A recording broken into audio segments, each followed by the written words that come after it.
But to talk about Superman and Lois, though, we are nearing the end of its season. We watched episode 10, and I'm just going to say this. I'm gonna say it. It's a little struggle bus, just a tad, but it's mostly to do with the kids. And personally, for me, I think they've waited too long to bring Lex into the storyline. It's an interesting one because it sound when this would happen, it would feel like they're kind of maybe building him up to be the big villain of next season. But we don't know if that's going to be the case. Like we've had been so overexposed to Bruno at this point. We're like, is he still the main villain of the season, or will there be a last minute twist? And we do know Lex is coming in. They released that trailer weeks ago. I don't have a problem with the pacing of the show. I just think maybe the fact that they teased it so early on, and then every episode became, is this going to be the one Lex shows up and is this going to be the one Lex shows up and it kind of dragged it out more than it needed to. If we didn't know he was coming, still we would be in along for the ride. I just think maybe they shouldn't have announced it so early or released that teaser trailer so early. But like it was still like the tension was high in that episode. It was still an action-packed finale, at least off it.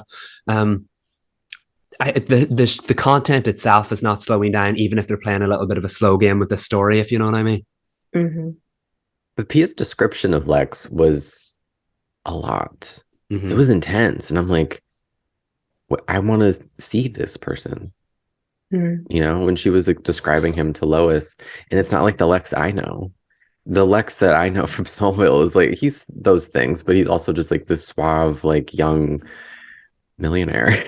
So I'm like, I want to see this person that, what is she, do you remember any of the words she said to describe him? It was scary, but she said, I was like, oh, where is he then? I want to see him. Yeah, I'm pretty sure she said that she's not afraid of anyone, but she's terrified of him because of some of the stuff he'd done.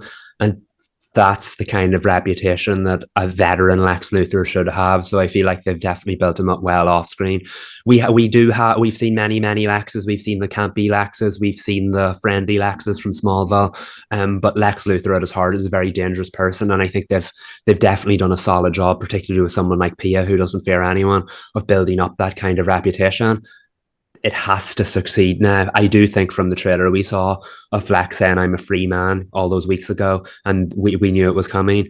I do think they will follow through on it, but I feel like they have to follow through on it now because that was quite the tease. He's a very solid dude. I haven't seen this teaser. So did we see his face or just hear his voice? Just heard his voice, and I believe the back of his head. It showed some flashbacks to him getting beaten up in prison when he was first put in there, that he made the decision to shave his own hair off. And then I believe the trailer ended with him saying, I'm a free man. And then you see him walking on that highway in like a jean jacket and with a bag over his shoulder towards Smallville. So I assume that means that he is coming for revenge. That's the end of the season 3 finale. No, do we know who's playing him or no? Yes, Michael Cudlitz.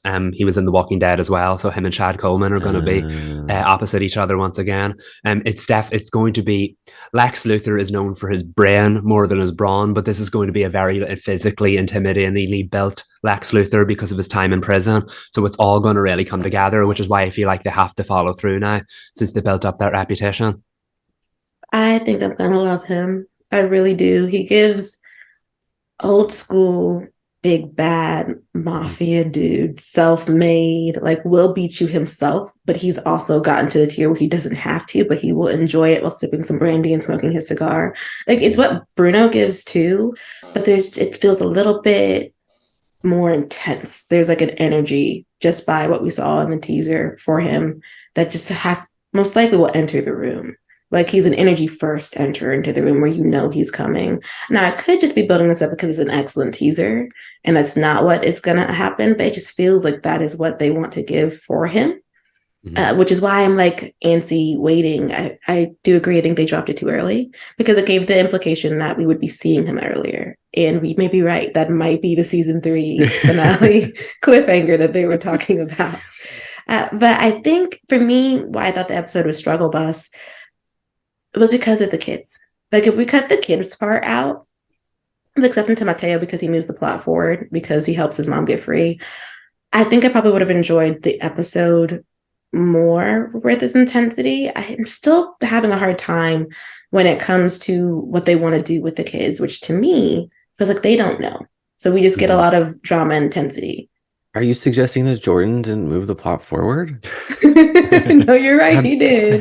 No, he didn't. No, he didn't. No, the last part. Whatever. I don't know. Okay, let me dust off the green table. I've been waiting to talk about this for a hot minute. The second that Jonathan said that he had been texting with Sarah and Jordan got all bent out of shape, I knew it was going to be a rough time for me specifically. Mm-hmm.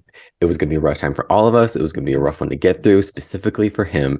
And boy, was I right. When they get to that party and he immediately beelines for Sarah and just throws himself in this conversation mid-story. He's just like asking questions. And it's like, sweetie, that was an A-B conversation. Why did you think that was the move? Mm-hmm. Like, what? Like, I want to give him the benefit of the doubt that like maybe he's a little socially awkward or whatever, but I'm like what?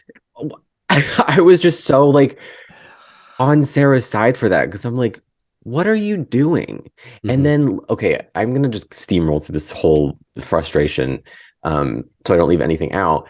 But when they have that conversation over, was it the beer or whatever he was doing? Mm-hmm. And he was like, I wish I had never fallen in love with you. And she's like, that makes two of us. I'm like, yeah, say it, Sarah. Although I can't defend Sarah fully for this episode, just in these moments. Because I'm like, how did we get from we're going to a party, I threw myself in this conversation, she's justifiably mad at me, and I'm going to go completely off the rails. Why is this character being written as if Sarah's the only girl in this town? Like, it's season 3, and I feel like we're running circles around the storyline. Can you tell I'm frustrated? I was so frustrated. Like, it's maddening to me that we just see the same thing over and over and over again. Like, someone let me get you guys go. There's not a single thing wrong with what you just said. I feel I'm frustrated with the Sarah and Jordan relationship because every week you have to pick a side between one or the other. And I feel like you're right. Sarah was absolutely right. You know how a tough time we've had with Sarah, but she was absolutely right. And yet the writing escalated the situation really quickly to make her say something sharp, to make us go, per Jordan. I don't necessarily know whether we did go per Jordan, but the writing was done in that way so that you make us feel for Jordan. And I'm like, I have felt for Jordan. Sarah has been very mean to him in the past, but this time, totally justified. And it's the same thing. I do feel like the writing's written with Sarah just to make her escalate things really quickly so we can say, why did you do that, Sarah? Come on now, Sarah. And there was nothing wrong with the way she acted in that conversation. He came in guns blazing, exactly. Zero chill. I'm like, what is your game plan with this girl? Right. How do you have one? Like, how do you think just being like, I don't even remember the questions he asked, but every time he asked a question when he interrupted that conversation, I was like, what made you think these were the right choices to make? Mm-hmm. Why can't you just be like, oh, hey, I'm going to go grab a beer. Want anything? Talk to you later. Like, I don't know. I don't know. I have no answers. Only frustration. He wanted to be a part of it. I remember when he made a beeline for her and he didn't say hello, he just came at the end. I was like, oh God, this is given high school, isn't it? I have no social skills, but you're the person I know at this party. So I'm just going to like attach myself to you. And if Sarah really were his best friend, that probably would have went a little better. But they don't have that relationship right now, because she feels like she has to be the person that always makes him feel comfortable in any setting, which is more so his brother's job than it is hers. If you wanted to give someone that position, even John doesn't necessarily have to do that if he'd prefer to hang with somebody else. But I like the one time I felt for Jordan was the way in which she got him to exit that conversation, which was not graceful, but there really is no better way to do it than to be somewhat rude when she told him to go get a beer, which is why he was even drinking in the first place. And I was like, oh, I didn't quite like that. But I was also like, well, what else? How would she get him to exit that conversation without causing a scene and still trying to save his feelings and be respectful of the person she was talking to? Because it wasn't Jordan's conversation. and he tried to participate in it. And I was like, this is just all around bad. It's just all around. It's just really, and it was not going to be a good time when they did reunite. And that's what happened. Mm-hmm. Like, she's just like, why do I have to be the person that is there keeping you up about everything? You weren't even invited to the party. He was there for all of like, what, 10 minutes? And he's already at like an emotional downward spiral saying, I wish I'd never fallen in love with you. It's like, locate the chill, please. Mm-hmm. And grab onto it for dear life. I'm begging you, Jordan. He's also not using any of his tools or resources that he probably would have had in therapy, because we knew when we met Jordan that he had, well, they didn't actually give us whether or not he has an emotional disorder or what that emotional disorder might be. But clearly he has social anxiety, and he also has some issues with personal connection with his peers. Yeah. But we know you went to therapy. So where are the tools? Where's the handbook? And we need to see that in the script on screen. Like, we can't be making those leaps, because me screaming on this podcast right now, it's the dots aren't connecting for me. Mm-hmm. Like, if that was part of the story, I think it would move his character arc forward. But this is just him chasing his tail and us just, watching it. And also when he got his little super siren thing in his ear, I don't know what you call that, his little bat signal. I like that. I was like, yes, cool, leave, please go do something. And then, but he ended up saving Sarah, right? Mm-hmm. Saved them.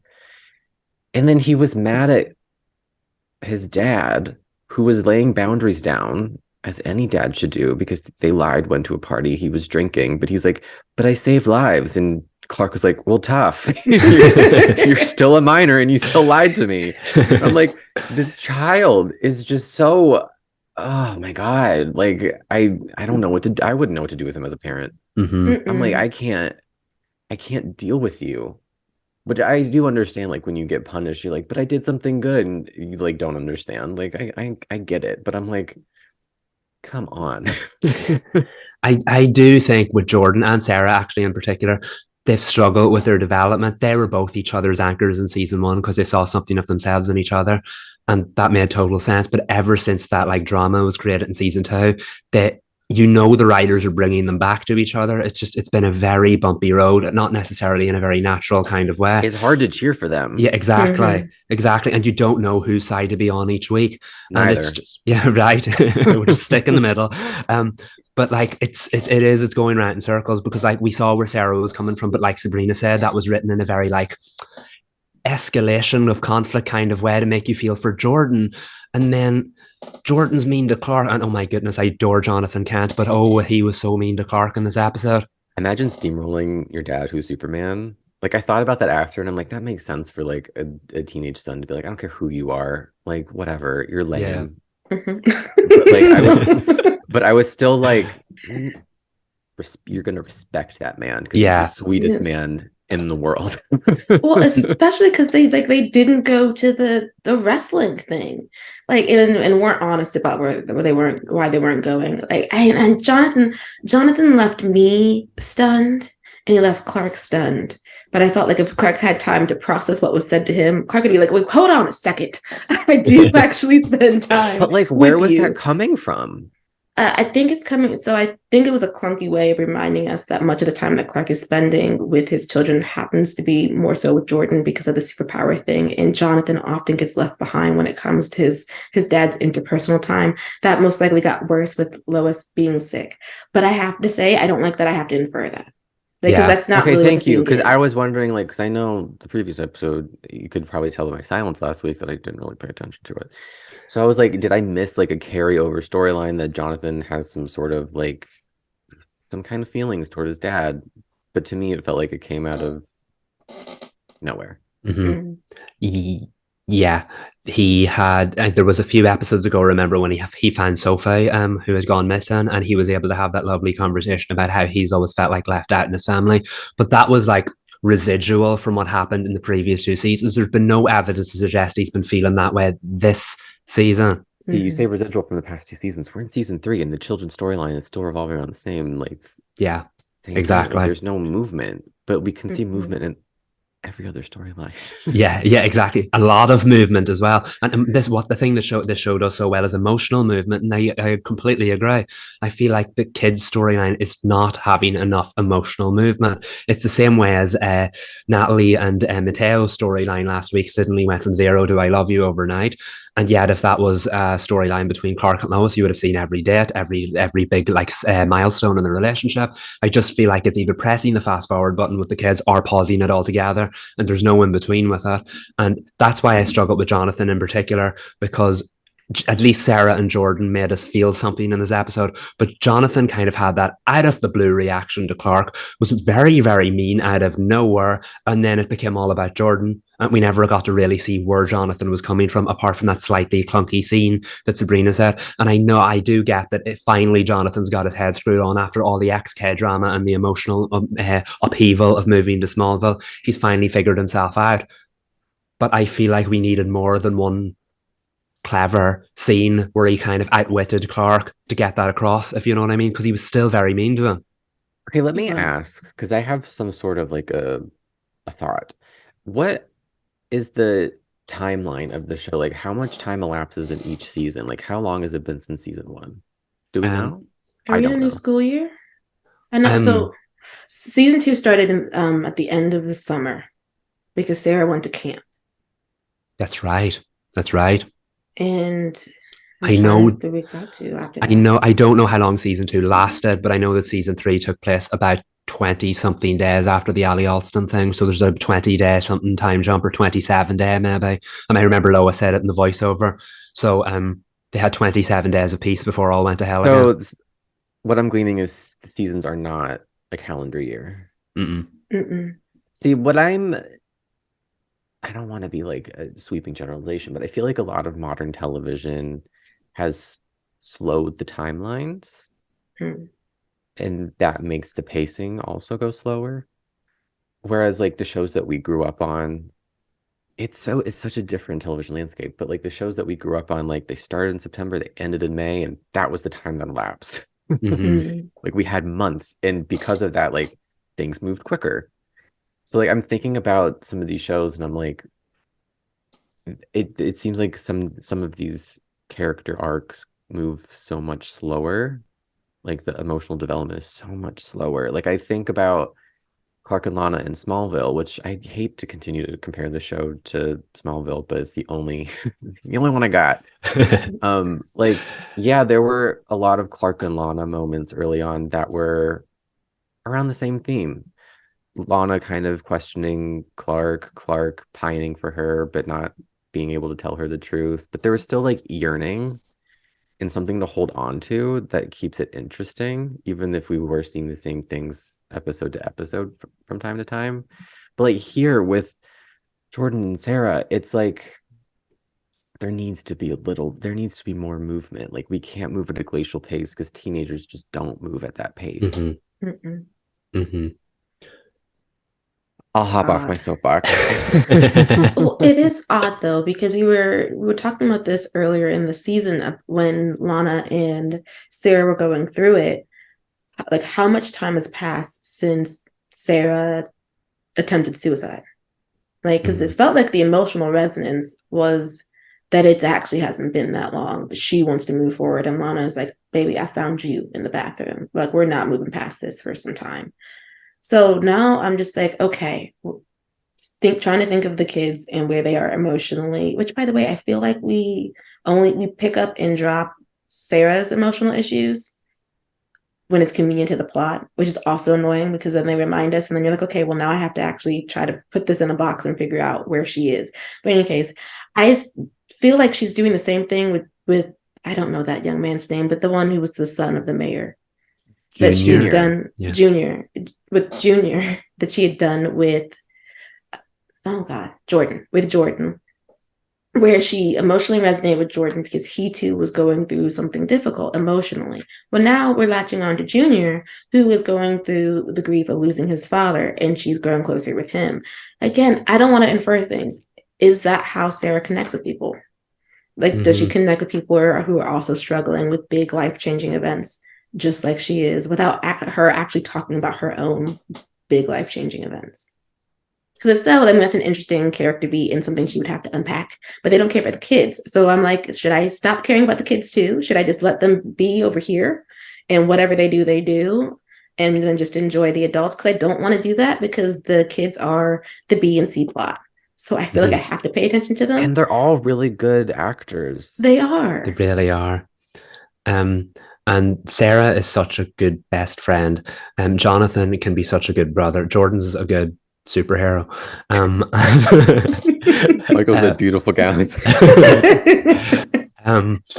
But yeah, they've all got their own qualities, and I love watching them. I really do. I just feel like they've kind of become a bit of a caricature of who they were in season one. Jonathan being the exception because he's had some great character development this season, which is why it felt like a step back this week. Aside from that, him and Natalie, I feel like are the two that are shining at the most this season because Jordan's taken a back seat, which we thought was a good thing, but the little bits we're getting off him isn't enough to explain his character arc. Sarah explodes at people for no reason, and then that's not dealt with properly. I feel like there are great storylines here. The show just suddenly feels like it doesn't have enough time. Maybe if it had those 15 episodes of the 2 previous seasons, it would have. But it just feels like, I don't want to call them the intolerable teens because I do like the characters. I just feel like from what we're seeing, they're coming off as intolerable and they're not like that. And even though individually they didn't move the plot forward, their arc moved the plot forward, of course, because Jordan had to put on the superhero outfit, save the day, prove to Sarah that he does care about her, which I don't really feel it needs to be an arc because he does care about her and she knows that. But of course, it's landed them all in hot water now because Kyle started investigating. That was also an interesting story plot in parts this episode. I feel like a little clunky there too. I told y'all I griped with y'all after the episode aired because the way that Kyle's like, I have the smoking gun is like because of the accident and because his little girl was just lying by the side of the road talking about how I don't know how we got out of this car, but I don't think someone with superpowers saved us. And you're like, Sarah, girl, baby, sweetheart. Yeah, I feel like she did know though, right? Was she just protecting Jordan? Yeah. She was just protecting Jordan, but like we have to, the in the moment lie just was not standing up to the test because the car rolled and you don't have a single scratch on you. And neither does like Junior. But we're like, we just made it out alive. No, that's where the sentence stops for her. And I'm like, you have to give people more. That was a crazy sequence, the car accident. It was. Yes. Wonderfully shot. We just did far too much for the lie that she has to keep up in the air. I was shaken. And I feel like that was necessary because Junior had to see the person in all black outfit to understand that it wasn't Superman, because I don't understand why Kyle would be running around in circles thinking, we have ice in our whatever that building was that there was fire. Oh, there's clearly another superhero in town. When Superman has frequented Smallville once or twice over the last 2 years, who's to say that it wasn't Superman who saved the day? I don't understand why Kyle suddenly thinks there's another superhero. I think they needed that smoking gun to make him feel like he's validated in his belief. I will say we talk about the show moving slower, but I do think that surprised me how quick this arc moved because he only found out in the last episode. Now suddenly he's completely knowledgeable on all things Superman. That was nice. I do think that was refreshing. Maybe it needed a bit more room to breathe. I don't know. But I do feel like Kyle kind of makes himself feel a little bit irrelevant. So when he gets something that he thinks people might understand or want to listen to, he suddenly feels incredibly relevant. So I do buy that he was he would try to force Chrissy to post that story and that he was getting upset when no one would listen to him. I do think he took things a little too far when Lana tried to say, Kyle, it was clearly Superman, or Kyle, don't worry about it. And he was like, I don't want to talk to any of y'all right now. It's like, what? Come on now. But aside from that, I do buy that we know who Kyle is as a person, and if he feels like he's got something that people should be listening to, he will ram it down their throat until they take note. That's true. But the gaslighting was real. He was. We assumed it's Jonathan because Jonathan was the one at the fire station, but was also that of the whole XK thing? Does he think that Jonathan is back on the XK? That's a good point.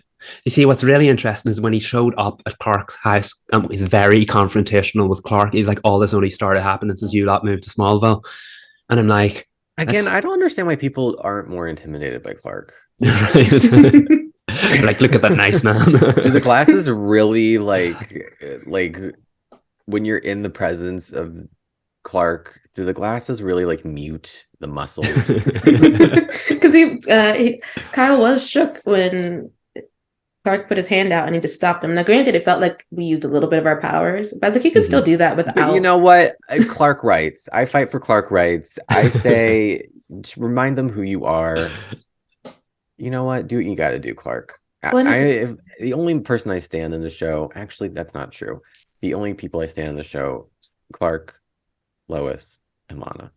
End of list. Healthy trio. It is very healthy trio. Plus, Kyle was trying to bust into the house. I was like, he told you can't see his son. What part of this conversation thought it was going to go well for you after you tried to bust into the house? Yeah, I didn't like how aggressive he was. That's his child. Back up. Yeah. I was also concerned that we were going to get like what about me plot from Jordan. Because like he assumed that it was Jonathan with the powers. I'm like, oh, here we go. Don't. It might come. So I'm just gonna. I don't trust them. That might pop up later. There's one thing about Jordan. He holds an emotional grudge, and he remembers. I thought maybe Kyle figuring it out off screen was maybe a little quick for him to put it together. Maybe we could have seen a little bit more of that. That sounds so mean. I'm not trying to say Kyle's not smart or anything like that, but I feel like... But he was loud and wrong, which I appreciated. I love that. Exactly. And he has a reputation for being loud and wrong. So I feel like maybe if he's suddenly this great detective, we should have maybe seen him putting the pieces together. That's maybe why I wish that story had a bit more room to breathe. But as far as progression goes, it was fine. I'm very happy we got that done and dusted quickly. As soon as it started playing out opposite the scene of Pia destroying the Dio Day, I was like, oh, how are we going to get out of this? I hope they have that conflict. And they did. Clark desperately needed to leave and Kyle would not let that man go. I loved it. I loved that scene. Because you could like feel the conflict within Clark. Like, oh, what do I do? What do I do? He won't leave. What do I do? And he's just like, you know what? All I can do. I loved it. He was so annoyed too. Like he was trying to Kyle, what do you want? Why are you here? What's up? And then that slowly started to change, as he was hearing what was going on. It's like, he has to go. It is please back up. Okay, we're not going to back up. We have to fly. Goodbye. Did he say we'll talk about this tomorrow? He did, yes. I'll tell you everything tomorrow. And I feel like the moment where Kyle really started to put the pieces together was because he convinced Jonathan had powers, but it was when Clark did the swat away thing and he felt the force of that. I think that's the moment Clark was like, okay, there's no getting out of here. Do you know what? I'm out of here. So I think that's why it added up really, really well. Clark had no choice there than to go and save his wife. And that was a beautiful reveal. I always wondered if Kyle would find out because of the three characters, the Cushing / Lang characters, Kyle's been the least important of them. We know Lana has ties to Clark and Lois. Sarah had ties to Jordan and Jonathan, and they're both more well-rounded characters, even if that's not always explored. So I always wonder, would Kyle find out? What? That's it. We always feel like, is Kyle still relevant to the story? Well, they just found a way to make Kyle relevant to the story, and what a reveal it was. It was really nice. I wonder how this is going to blow back, though. Since he's going to be mad at Lana. Yeah. And all of them. And Chrissy.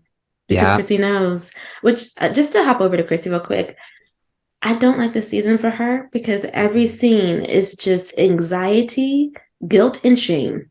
Like, she's just walking, the girl, you are a walking case of you need to let this relationship go. Because it's so unhealthy for her. She looks miserable in every shot. Yeah, the one scene that stuck with me was when she and Lana are walking with the governor. And the governor says something to Lana like, oh, single mom, and then said something about her husband cheating on her or trading her in with a younger something. And you could tell Lana was kind of like, oh, that wasn't. And then Chrissy's behind her kind of feeling like, that's me, guilty. And Chrissy seemed like she was kind of let down that Lana didn't correct the governor. But in that moment, I'm like, Chrissy, it's not up to Lana to make you feel okay about this. It's just not. It's not her job. And I mean, I think for Lana's sake, she could have, like what the governor said, she could defend her own story. Like, that's not how it went down for me. Or like, not even to spare Chrissy's feelings, but just to be like, that's not my truth. It's not the same thing that you went through. Like, Lana has a little bit more agency over what happened with her marriage. Um, but yeah, that scene, I was like, ooh, can't wait to talk about that because there was so much going on that was left unsaid. Mm-hmm. And I agree. I feel like that scene kind of did overtime because what was it she said? Something about younger model, I think traded in for a younger model. And I was like, that blew back on Chrissy. And I was like, but that's not how it happened. But I also Lana, don't feel bad for Chrissy. no. I know. If we have to be professional here, and Lana was not going to suddenly start correcting this woman about her personal life. She could have said that's not how it went on, it moved on. But she wasn't going to get into the nitty gritty because, when that woman found out more about Lana's personal life, she was like, I'm out of this town. That was a bit predictable, but like it played out exactly as we thought it would. But like Kyle did not leave Lana for Chrissy. Kyle and Chrissy got together after Lana said, do you know what? This marriage isn't working. I'm taking a stand here and I'm ending this marriage because you were unfaithful to me with someone else. You know what I mean? So I feel like that scene was working a little overtime because Chrissy wasn't the other woman. She just happens to be who Kyle is in a relationship now. But that history that Lana and the governor were talking about, Chrissy had nothing to do with that. No, but Chrissy is internalizing. And I feel like we need to get to a point with her character where she takes some personal responsibility for how she's feeling. Because she's raking herself across the coals for the decisions she's making, but she's raking herself across the coals because she's not proud of those decisions. Like, I feel like this has a lot to do with her admiration for Lana and how she knows that divorce was, well, they had the papers hadn't even been signed yet, so it was happening, but it's like really fresh. You got into a relationship with a man who has a family, who, like, he disrupted that marriage, and that is the reason why they're not together anymore. But you came in at the tail end of it, so for Chrissy, she doesn't seem to have the personality type to be able to put that on the shelf as a fact that happened and not let it like change how she feels about herself. I know a lot of that also has to do with her feeling like she's at an age in which she's not accomplishing what she wants to accomplish or doing what she wants to, like, she's doing what she wants to do, but I feel like she's a character that often just compares herself to other people. Mm-hmm. But again, her the background interior work is happening all on that actress's face. It's not really on the page. So what we get is just a lot of shame. I'm like, Chrissy had more to do last season, though. Chrissy had more fun storylines. Now she's like having bumbling interactions with teenagers. She seems to only be happy around Kyle. She clearly seems to want some type of friendship with Lana as professional women in Smallville, but that's been complicated by her relationship with Kyle. I really don't know what she was doing this episode. I think she's supposed to shadow and then write about this meetup between Lana and the governor. But Chrissy wasn't recording anything. She wasn't, like, she was observing, but she only seemed to be, she responded to the governor saying something about, oh, I don't remember the man's name, but they were having a chat about, what people are like in professionally, what people are like privately or whatever. And Chrissy responded. And I was like, girl, you could have just stayed at the Smallville Gazette and let the other journalists handle this. I'm so sorry they gave you nothing to do today, but feel ashamed. I know, it felt like that scene that we talked about, it was like a Lana storyline, but then it turned into how Chrissy felt a little bit. Which, by the way, to talk more about Lana, she made the right fashion decision. That blazer, whatever it was, immaculate. Sarah's just a hater. That was a power lack. I'm glad, even though that storyline, it didn't, like I said, it had a bit of a predictable outcome, and Lana then got roped into all the super stuff. But I liked seeing this side of Lana. Like, her town literally got destroyed last week. It totally makes sense that she would be trying to do damage control this week and trying to get it fixed as quick as possible. Ever since Lana became the mayor, we were like, oh, is she going to be involved in the Bruno storyline? Oh, she had a run-in with onomatopoeia. Oh, she's doing this, she's doing that. But she's very quickly gotten roped into the background of other storylines, whereas now we're seeing her do stuff like this. It might be a bit by the numbers or whatever, but I'm glad we're getting to see Lana do her job because that's what we want from her. And she's got goals. She does. She's taking it to the White House, I'm telling you. And it's so nice too, because she got, like, I don't really care for that governor. I feel like there's something shady going on with her, but she gave Lana a nice piece of like support. Like, there's a lot of change that's happened in Smallville because of you, and Lana got to be proud, and be like internally boastful about all that she's accomplished, because she doesn't really get that. Like, Sarah's usually telling her, like, saying something rude to her about what she's doing as mayor, and then coming back later. She is, unfortunately. Lana's living with her own bully. I'm sorry. But I mean, it's kind of true. Sarah is in that space in life for her where it seems like she cannot take accountability or express her feelings in a way that doesn't come off rude.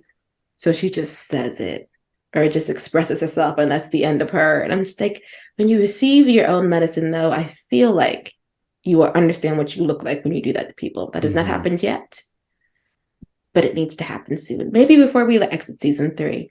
There's hope on. That needs addressed. It does. I just had the funniest idea for a title of this segment, and like what we would put on the thumbnail. This is some BTS YouTube talk, guys. Get a job, stay away from her. Directed at Jordan. We have to put that on the outline. It's so funny. I don't know if y'all can maybe hear me typing, but I'm typing real quick. We have to remember that one. Sabrina's ensuring we are. Yes, because otherwise I won't remember it. I am a serial note taker. It's the only way I can get through life. We're hard on Jordan because we love him. That's what I tell myself. That's what I tell myself. We want better for him, better storylines, better story progressions. Before we hop to what Mateo did, I will say Sarah looking like a sad puppy in the back of the police cruiser as like her parents are just looking at her out of the window. It's like, yeah, girl, look at your life, look at your decisions. And trying to be like, I didn't plan to get behind the wheel drunk, because like a lot of people don't. That's what you just decided to do. That's not your way out of this argument. You're just gonna have to take this one, sit in the booth and be silent. Yeah, I wish they addressed that more. Sarah does something and Asher's out, makes a bad choice, and they're like, you shouldn't have done this. I know I screwed up. I'm pretty sure that's not the first time you've heard her say, I know I screwed up this season. And they're like, that's all right, honey. Moving on. Anyway, there's a superhero in town. I just feel like maybe they could have addressed some of her actions a little bit more. I do hope, because then at the end of the season, we can get some growth, hopefully by season 4. And yes, I'm saying season 4 because I'm manifesting season 4. I just want some growth for her and the other teens. I know. All the teens were a disappointment today. I mean, on the episode, even Mateo, which, he's allowed to be because he wanted to save his mama. I'm going to give him a pass, because that would take, even his father, who was grown, is not the one who's making the right decisions. So expecting the 17-year-old to decide to let his mama die, a lot of people are not going to do that. So I'm not going to hold that against him. Was it disappointing for a lot of people? I'm in the show. I'm sure. I'm not sure if the audience cares, but like as far as the characters, I'm sure it was disappointing. I, however, was living. He stuck his mama with a cufflink and cured her. The cufflink needle. That was some Tom Swift stuff right there. Right? It was so good. I'm scared for Pia though, because she was terrifying. Yes, she was. That scream that she does, she's like, this don't have to be elegant, but I am gonna bring this whole building down. But like her physicality was 1, amazing, but 2, I was unsettled. So I mean, successful. That's a workout. For sure. Yeah, the way she arches her neck. I feel like she's far more interesting of a character to me than Bruno.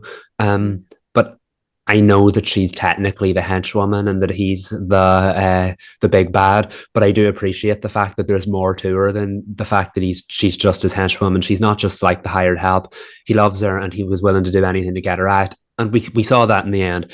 And yeah, that was a nice big twist, because I honestly thought, because of the fact we're petting Lex now, I assume the Bruno storylines come into a head. I thought Pia was going to be taken off the board, because suddenly they were like, she's ill, but we're hoping we'll recover, to she's dying. So the fact that they were able to like twist us like that was a good shock. And yeah, those scenes with Lois in the DOD, very, very intense.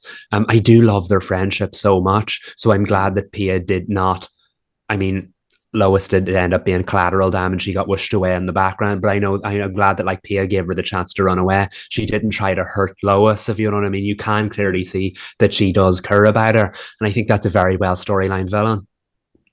I think so too. Their relationship is the highlight of the season because it does walk the line of like people make decisions that are best for their life, and sometimes those don't align with your own personal values. So for like Pia and Lois, Pia's like, I did what I had to do. Like, I am a queen pin and it is what it is. You don't have to like it, but I do enjoy you as a person. Gonna miss these conversations. Wish we met in another life. I will send you across the room, but I will feel bad about it. Nuance to that storytelling. Yeah. The face reveal too to Lana. Oh, I love that scene when she had her face turned and she was like, I'm better. Goosebumps.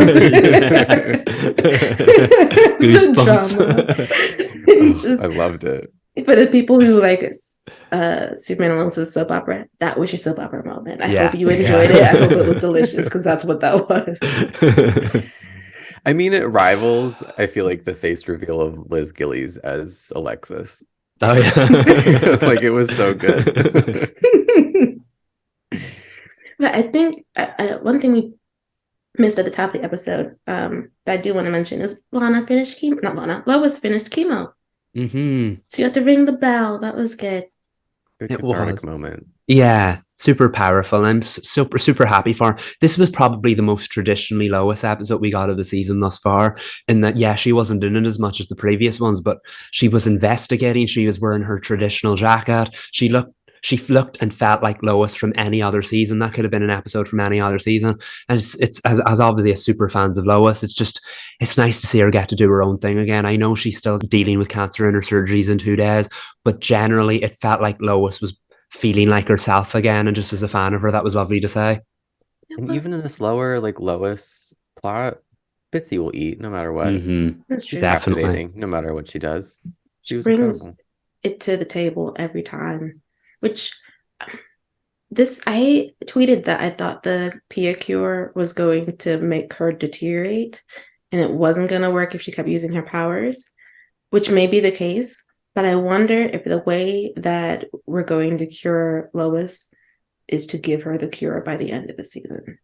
Because she's a human and she doesn't have powers. So if the issue is that that if you use powers, it'll take the cure out of your body. She doesn't have that issue. It might be something that they do. Maybe Bruno's parting gift is like, my gift to you before I die, I'm gonna stick your wife with the cure. I'm not gonna I'm not gonna give you an option and y'all can just feel bad about it. You good doers. I don't feel bad about it. Enjoy your life with your wife. I know that was a fan theory when the season started. They were like, is whatever Bruno's working on going to become the actual cure? So I assume that he has actually perfected it now, because we saw that it wasn't working on Henry Miller properly. That other one they sent into the DOD, can't remember his name, and who then died because the DOD imprisoned him and the cure wore off. So is the one Pia has now a fully blown cure? Because that was a very emotional scene at the end. Like, they got the closing segment, and when she returned to the station and they had that like beautiful hug with like nice little music on it. Superman and Lois wanted us to root for that reunion, and honestly, it was an incredible moment. So I mean, is this it for Pia now? Has she been cured? And if she has been cured, like you said, is that going to be the outcome for Lois now? Because they keep giving the timeline for when her mastectomy is going to be. Because I think she told Pia is a week from the episode. I'm like, does that mean you're going to get the cure in a week? Like, I know they're not paying attention to time, but we're going to pay attention to 7 days for this last stretch of Superman and Lois. It'd be interesting. I hope that's what they do. I'm not sure how people are going to feel about this. I know that the cancer storyline has been pretty polarizing online. So it'll be interesting to see how they finish this storyline, because I doubt it's going into season 4 if they get a season 4. Yeah, I feel like this will wrap it up and they'll have more different human storylines next season. But yeah, the show's definitely kind of portrayed Lois's cancer as having a better prognosis or an outlook than Pia's did. So if she's at the stage where she could beat it with the normal surgical medicinal remedies, or will they go down the route of Bruno having the cure? It's going to be interesting, because there is only 3 episodes left of the season, and you have to throw that and Lex Luthor and taking down the Mannheims all into the equation. A lot going on for just 3 more episodes, but the show never misses, so fingers crossed. Yeah, this was a packed episode. Mm-hmm. It was exciting.